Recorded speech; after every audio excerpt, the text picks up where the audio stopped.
You've turned their pages, now hear their voices. Today we have Maya. Hi, Maya. Hi. Yeah, well, I'm very excited. It's called My Roommate is Trying to Kill Me. X. I had a book just come out March 31st, The March is Between Us. And but The March is Between Us and My Roommate is Trying to Kill Me, very, very, very different. Very different types of work.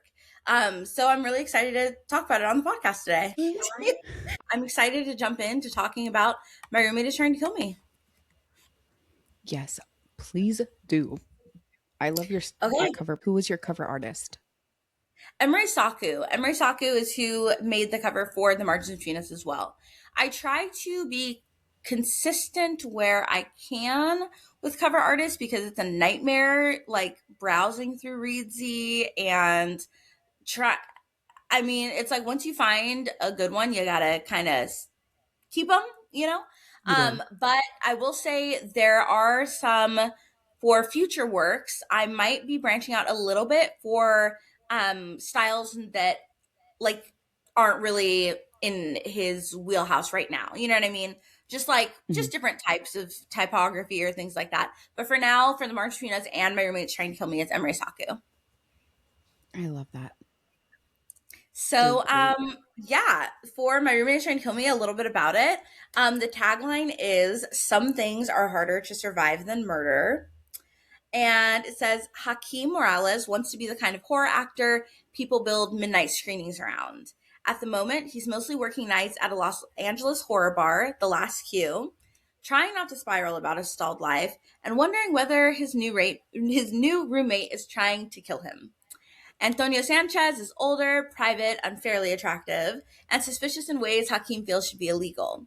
He writes cryptic things in notebooks, he jokes too much about Hakeem's upcoming 27th birthday, and every time Hakeem almost convinces himself he's just being dramatic, Antonio does something else deeply alarming.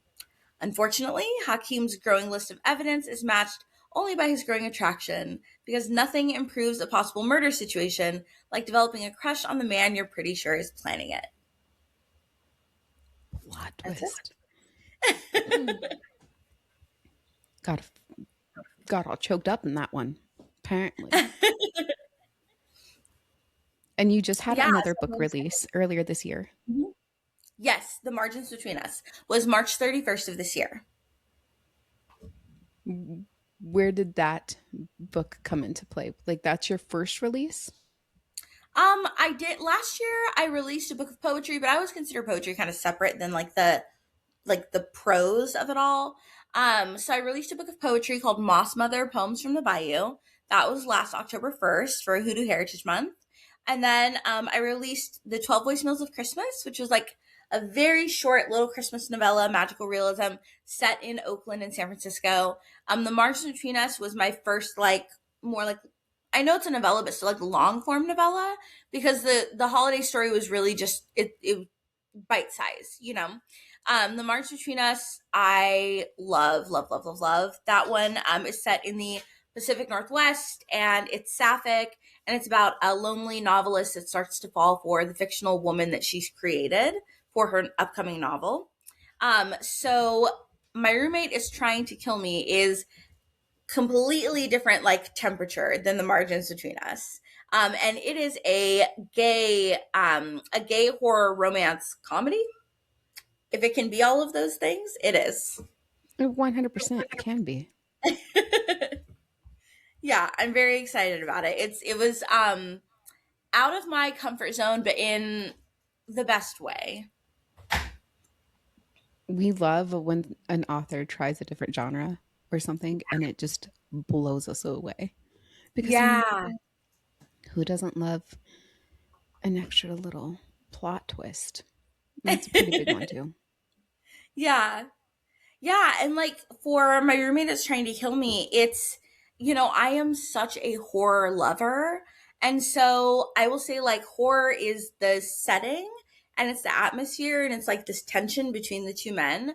But I will say that if folks are going into this expecting this to be like Hereditary, not that kind of horror.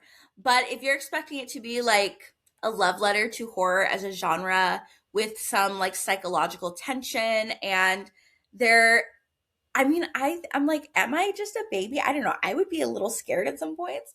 But if you're going into it with the mindset of like, this is somebody who loves horror, writing about horror, and what it's like to be someone, Hakeem wants to be a horror actor. He wants to be like that cult final boy.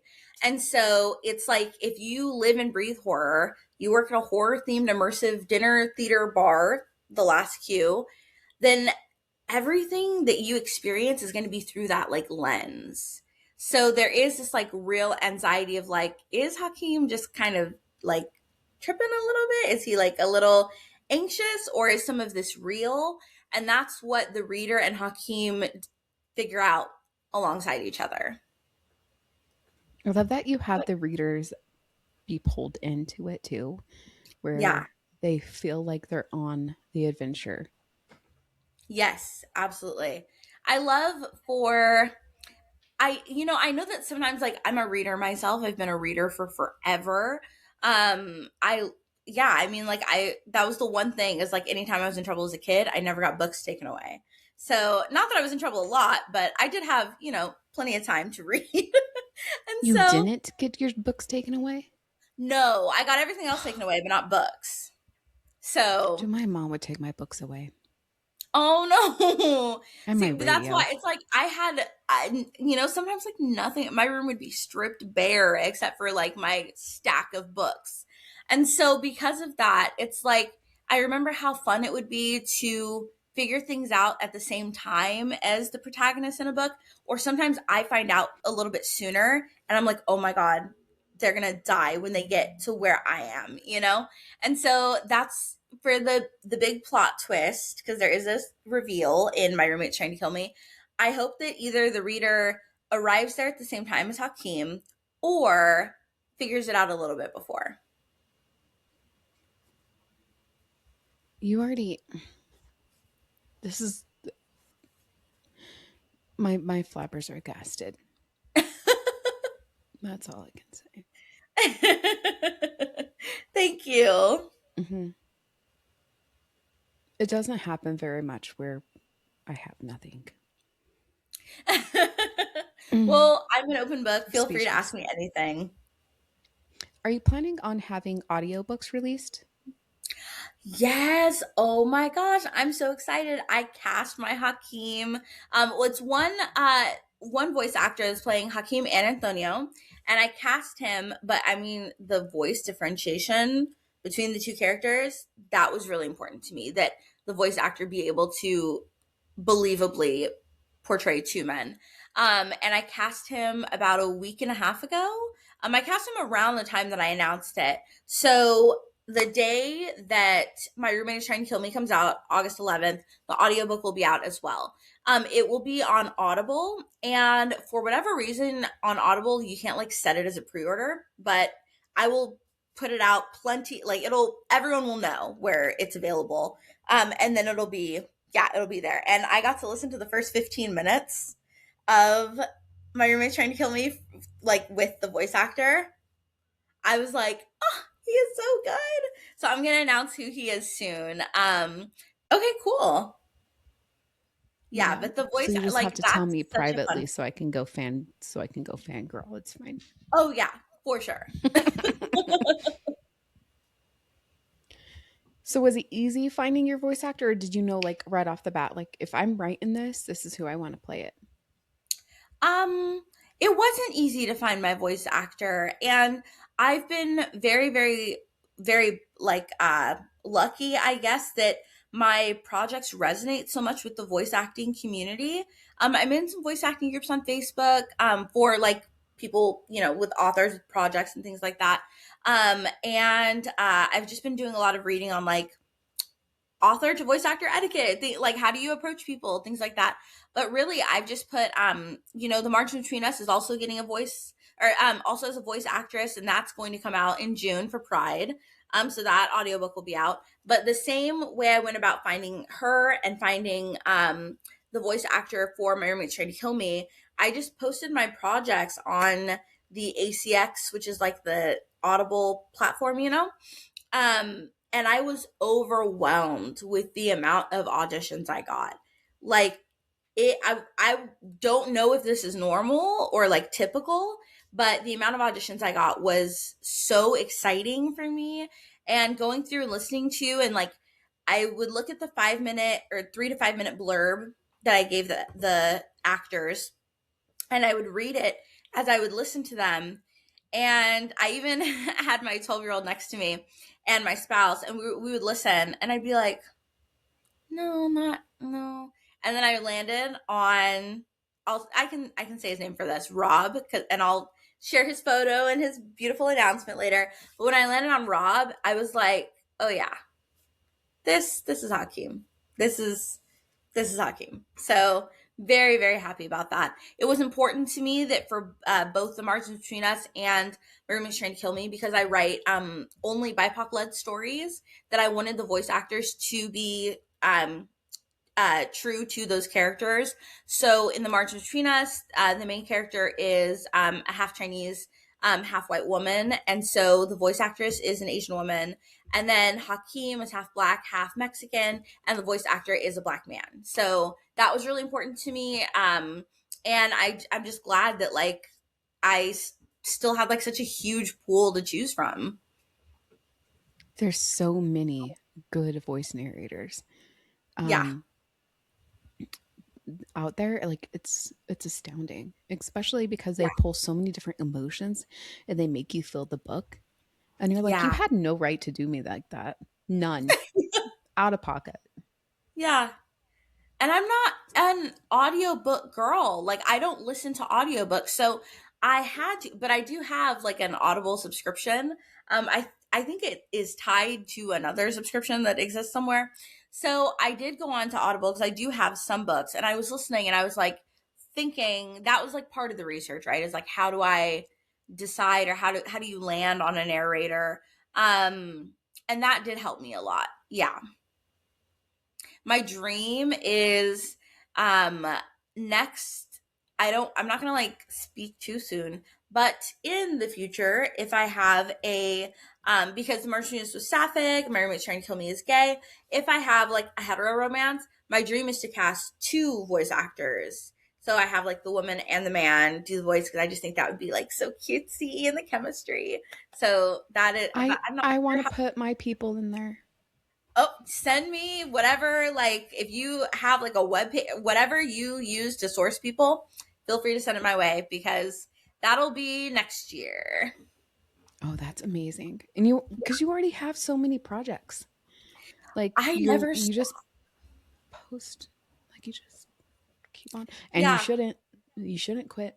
Just keep Well, going. you know what I've been told is that, like, as an indie author, that you have to have such a momentum, that I think that traditional authors don't. I think traditional authors do have to have like the social media momentum and things like that. And there's clearly a rhythm to the way traditional authors have their book releases come out. But I think as an indie author, to stay relevant, you have to be really on it, like kind of like every 6 months with the release, or at least like every 6 months something. Maybe it's just a short story and part of a larger story or something, but it seems like you kind of have to do something. Um, and so I do stay very busy. I have publications that I'm in, like just literary magazines that I submit essays to, or poems. And I have several manuscripts that are edited, and I don't even know when they'll see the light of day, if they're just kind of sitting there.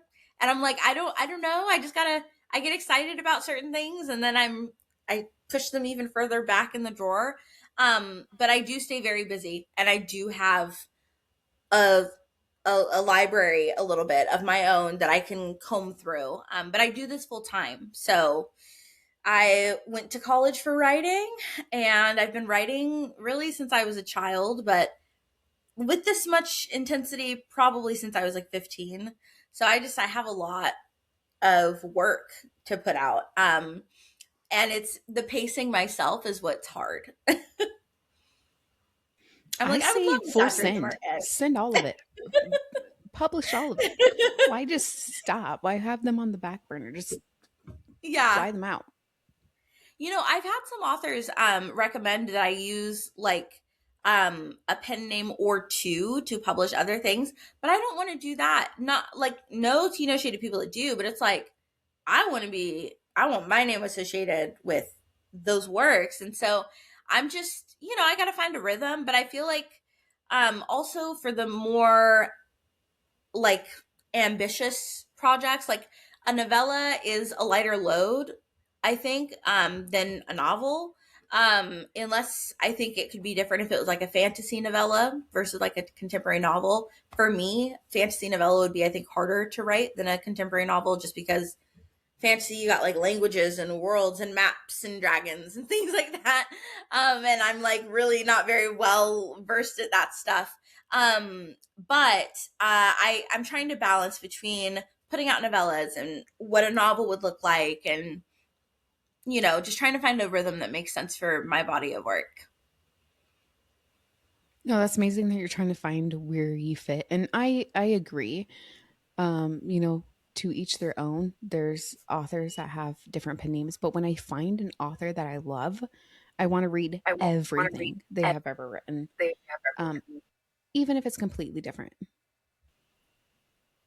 Yeah, and I was given advice um that I should use a different name for My Roommate Is Trying to Kill Me because it's different than The Margins Between Us. But I was like, I feel like it shows range. And so I I didn't want to. I feel like it shows. I didn't use a different pen name for my poetry collection. So I think it shows range, and I want people to know just kind of like where I read a wide variety, and so I write a wide variety. And I think that's true for most readers that are also writers. Like we can, I will say the one thing that makes me a little nervous if I ever, and I don't have any plot ideas, actually, any for a fantasy novel, but I think if I ever had a plot idea for that, I'd be very nervous. I'd have to like join like a support group or something. But just 'cause that's I am like mind blown when I see the like romantasy and fantasy show up on Instagram. I'm just like, the how do y'all do it? It's yeah. So it's just certain things like My Roommate Is Trying to Kill Me. It just came to me so not like easily but with ease, like the idea, the writing process, the excitement that I've maintained from like genesis to end, like all of that has been ease. So I never want to say like it's easy being a writer, because I think that what's easy for me would not be easy for some, and vice versa. But there are things that are more challenging, and there's things that are enjoyable and more challenging, and then there's things that I don't want to touch ever. And I think fantasy and crime would be two things that I'm like, I can't, don't want to touch. I wouldn't be able to do it.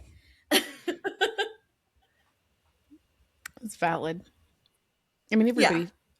every author finds what they like and what they don't like writing. So, Yeah.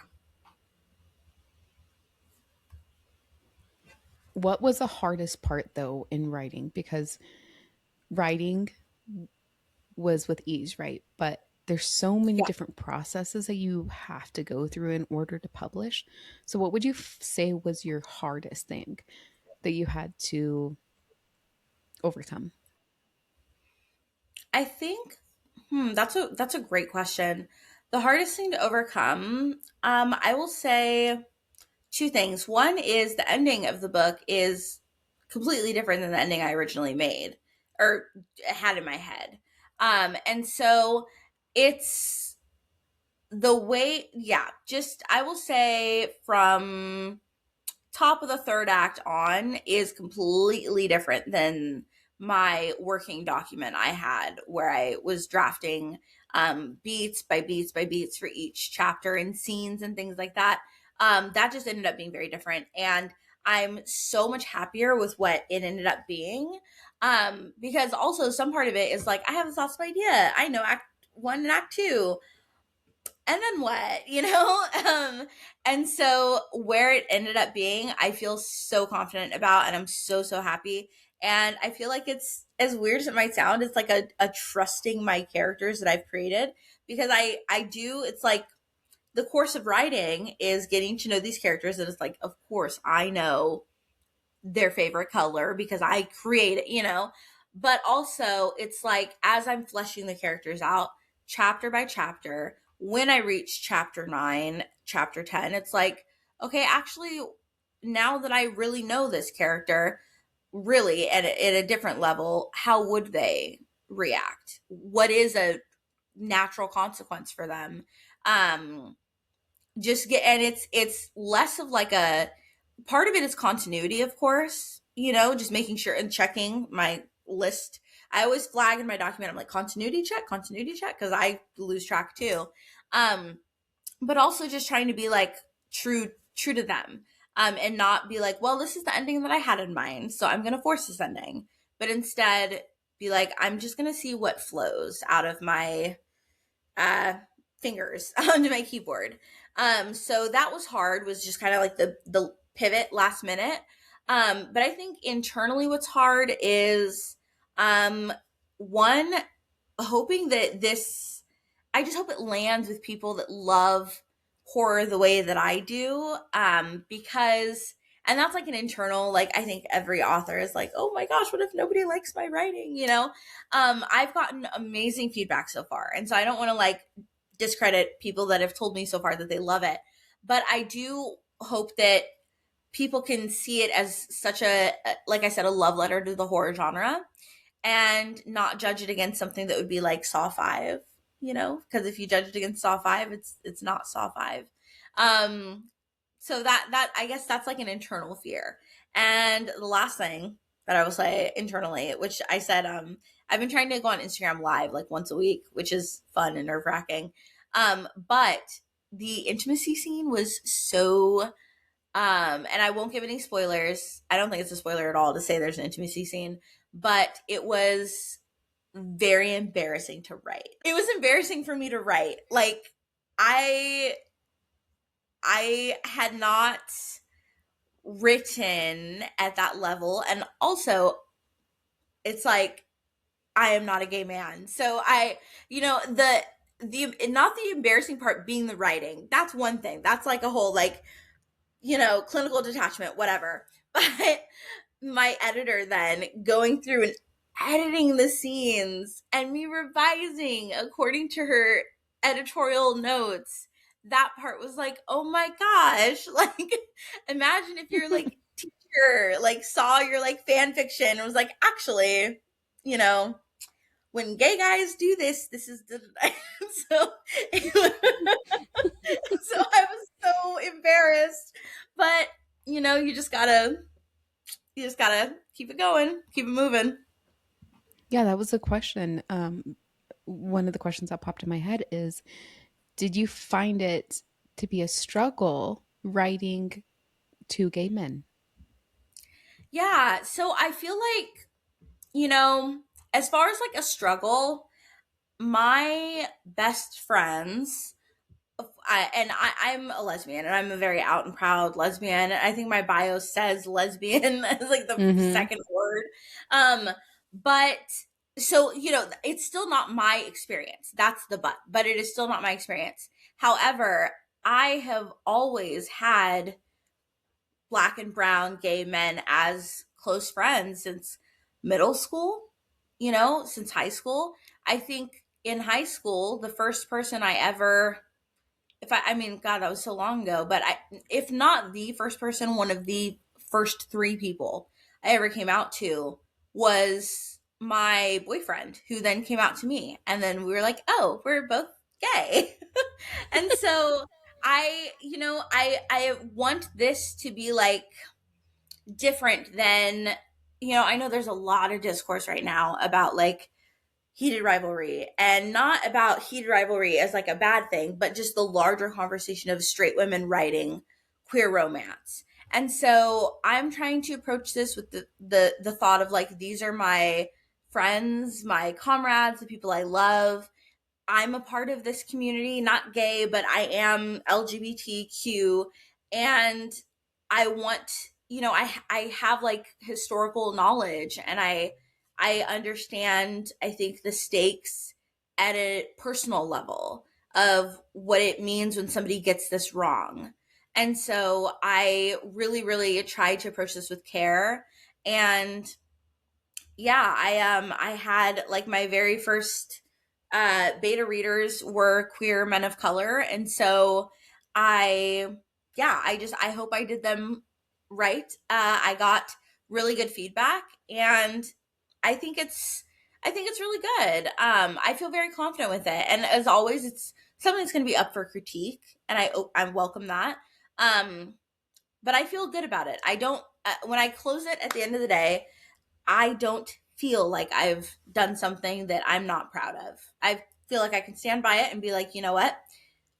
I love my community. I love you all. This is my love letter. And I do give in the acknowledgments I shout out like the black and brown gay men in my life that I hope I did well by. I am so glad that you put so much thought and you were careful, I guess, because, you know, I don't know, being a part of the LGBTQ community is hard as it is. And Yeah. you don't know who your allies are and you don't know, who's for it, who's not, you know. Um and you're loud and you're proud and I love that. Like I'm so proud of you for not only publishing a book, for writing a book, but also sharing parts of your life with all of us, and then putting into consideration like who your narrators are, and being so careful and mindful of that. It goes to show your true dedication to your art. Thank you. Thank you. Yeah, I mean, like, by day, I do, like writing is my full time, but by day, I do consulting for like schools or community groups or nonprofits, and I do DEIA plus consulting. And so, I went to college for English and double majored in sociology. And so, because of that, I just think that you know, uh, can't turn it off. Like the being hyper aware of, certain things. And so one thing I will really, really recommend to any authors that are reading as well is getting sensitivity readers. Really, I found an awesome sensitivity reader database, and I highly recommend that if you're writing from something that's not your background or your experience, because you don't know what you don't know, and you don't want to like walk into something or write something harmful and not be prepared for what comes after, or not know how to change it. So really, I really encourage people to include sensitivity readers as part of their writing budget. You look so incredibly young, and yet you have done an amazing job, like knocking out your accomplishments in your life. Like I am so proud of you. Thank you, that is so kind. I will Us, be 33 in September. shut the door. Send me your skincare routine. Like this is unfair. That is so kind, thank you. Honestly, I thought you were like 23. Oh my gosh. That's really sweet. Oh my gosh. I I'm also like, have another question, and I hope that it's yeah, not rude. that's You okay. have a tattoo on Yes. your lip. So are you Samoan? No, I'm not Samoan. I am Salanchi and Taino, and Salanchi is I'm saying that phonetically. It's Tsalangi. And that is the name for the Cherokee Nation that we call ourselves. So Cherokee Cherokee people, we don't call ourselves necessarily Cherokee. That isn't our name. And Taino people are the indigenous people of the Caribbean. And so my grandfather, on my dad's side, um, originally pre enslavement, his family is from the Caribbean and ended up in the Dominican Republic, and then ended up in Louisiana, and it's a whole thing. But this is for my indigenous ancestry. I love that so much. Like I'm so sorry. I was just staring at it and I was like, "Oh No, it's my gosh, I okay. absolutely love it." Um and so I love your history, Thank honestly. you. I had an awesome, awesome, awesome indigenous tattoo artist do this for me, and it was as amazing and as beautiful as an experience as you could ask for. I was like on a balcony in like the hills of Oakland, California, and it was sunny, and it was like windy, and there were like birds chirping, and there was incense burning, and I was just like laying on this like bed while I was getting it like tattooed, and it was I was like, okay, ancestors. What a beautiful, beautiful ceremony, because I know it's not just, it's not just you go get a tattoo Right. and that's it. It's meaningful and Yeah. it's native to your people. I love that. I really hope that I am saying this right. Yeah. Yeah. No, I'm thank you so much. I really really appreciate that. It's very it's nice when people can recognize it with like the weight, of it. So thank you. But so I'm like, I'm always curious. And honestly, I I don't know why I'm even saying this, but it's just word vomit. So hakas will always make me cry. Like every single Yeah. time I come across one, I'm bawling. My husband's Yeah. like, "Why do you do that to yourself?" I'm like, "Because it's so beautiful. You don't understand." Yeah. Like I Oh my shouldn't even be gosh. able to understand, but it's beautiful. It is so meaningful. Yeah, I have similar feelings when I see the haka, when I see my West African tribal dancing, even when I see interpolations of the West African tribal dancing in like modern like hip hop dancing, um oh, that I could go on and on.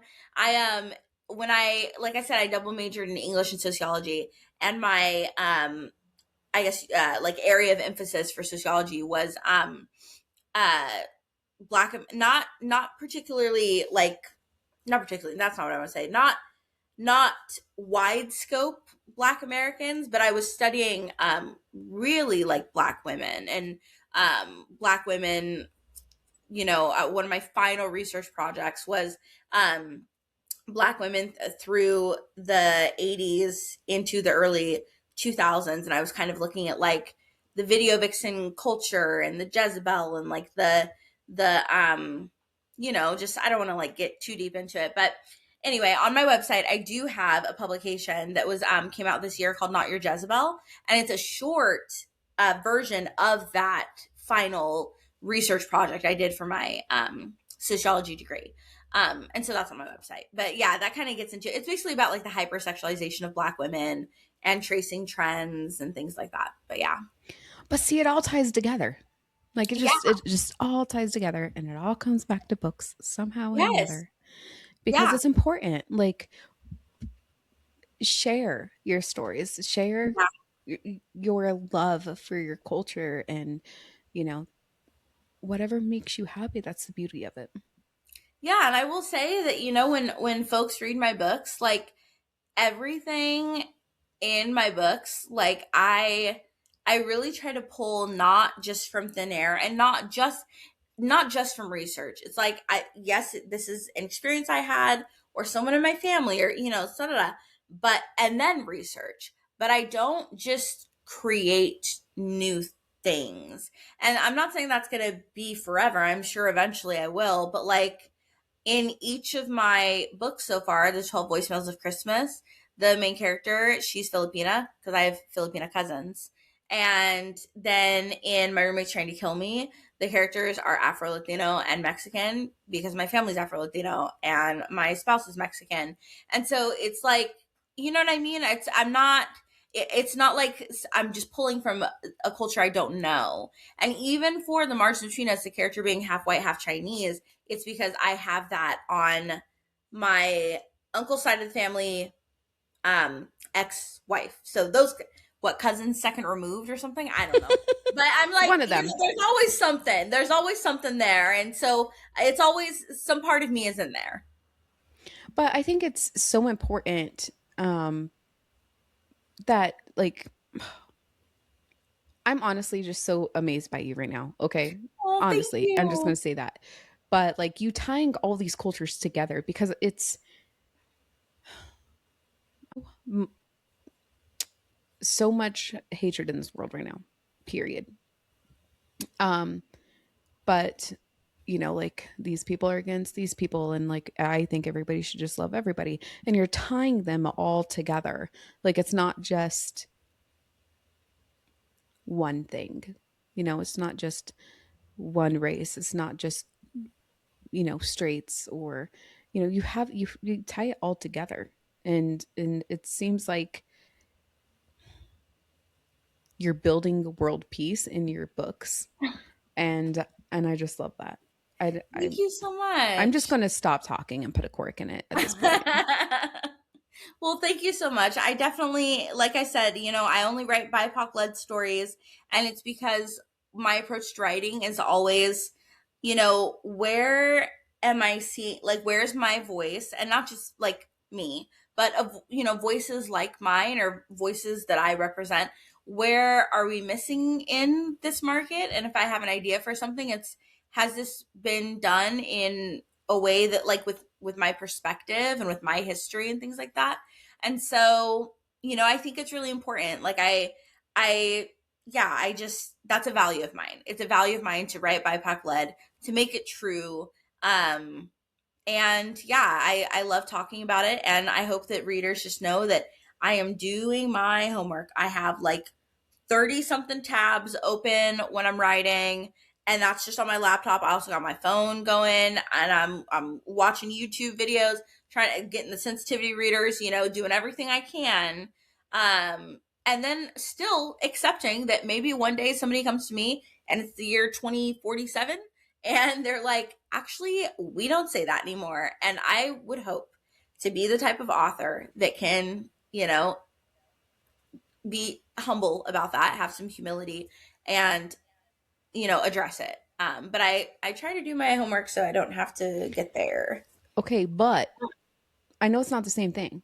But like 20 years ago, teen slang wasn't the same as it is Mhm. now. Now we have sus and on point and fleek and all these other things, right? So whatever. People in 2047 can just stop. I mean, we didn't have dark romance 20 years ago. Like not dark as it is now. Yeah, So, yeah. I and you think I really are mostly putting in just the mean, effort. like, when it comes to like something that's like harm, like real harm. That's what I'm trying to make sure that I don't do. Something that I can look back on and people go, "Wow, this aged well."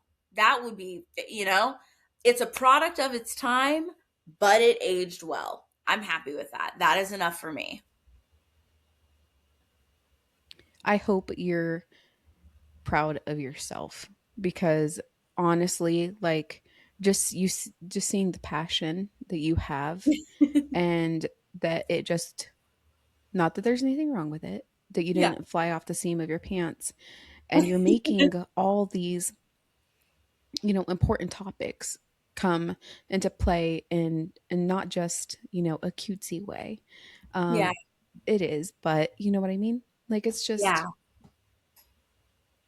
Well, thank you so much. This has been a wonderful experience, a wonderful talk, and yeah, I'm happy to chat with you anytime.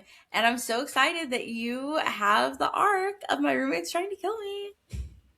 I honestly cannot wait to sit there and DM you and be like, girl, Please do. I welcome it. I will say, I said it on Threads, I say it on Instagram. I reply. I am open to DMs. Like, folks can, I am not like not reading my DMs. I read my DMs. So feel free to tag me, and I love it. do you have any books releasing soon that we should know about and keep updated? Because of course you have your social media accounts Hmm. and you're pretty active, especially I shouldn't say especially, but you're pretty active on threads. Yeah. Um, and then you have Instagram and Hmm. all these other formats that people can keep a hold of your keep tabs basically. But do you have any websites or any newsletters, anything anybody can subscribe to? Yeah. So I'm going to have a newsletter set up at some point this year. Probably before my roommate's trying to. I'm going like this because I'm like, oh my god, it's another thing. But I know that I need to. Everyone's like, have a newsletter, so I will have a newsletter set up. But in the meantime, my website is cowriecrossings.com, and I'll spell that. It's COWRIE crossings, CROSSINGS.com. So cowriecrossings.com. I have a blog on there with no paywall. I write whatever I'm not submitting to magazines. So I have a blog on there about I used to be a death doula. I still do death counseling a little bit here and there. So I have a blog on like death work in 2026 while the world's on fire. I write blogs about music and pop culture and stuff. And then also on my website, there's a tab that says publications, and that's where you can find links to all of the like literary journals that have published my work. And so that's like magazine articles, essays, poems, things like that. And then it also has a list of what's coming up this year to be published that isn't out yet. So people can keep tabs that way, and I keep it updated. Do you have um, author signed copies that people can purchase from you as well? I do. So all of my books that are available for pre-order, all of those are signed. So every paperback, every hardcover, those will be signed. Once it's not on pre-order, if you want a signed copy, then you can catch me tabling at conventions. Like I'll be at the Fall into Book Fest, and that's in Los Angeles in November. I did Indie Bookstore Day. I'm going to be at a Seat at the Table Books on in Elk Grove, California on August 15th, and that's going to be from My Roommate is Trying to Kill Me release. And then the following week, I will be at I can't say yet because I have to sign the contract first, but I will be at a romance bookshop in the San Francisco Bay Area, also doing an author signing question and answer release party. So, other than pre orders, that's kind of the only way to catch me. You just got to catch me in the wild. So, if you want something signed, I highly recommend pre ordering. Is there something that you would like to say to your readers, to your listeners? Is there anything you want to put out there? Yeah, I would say really from the bottom of my heart, thank you so much. I feel like, you know, I've been writing for years and years and decades, and it's I always say writing is kind of like casting a line and not knowing who's going to bite. And so every time someone DMs me excitedly or comments or shares something, like I'm like, "Oh, it matters. It's working." Like my words have, even if it's just one person. So it all counts. I read it all. I appreciate it all. And just super huge thank you to everybody that is a part of my little corner of the internet. It was an absolute pleasure having you on, Maya, and thank you so much for sharing. And I cannot wait to geek out with you. Thank you so much. Thank you.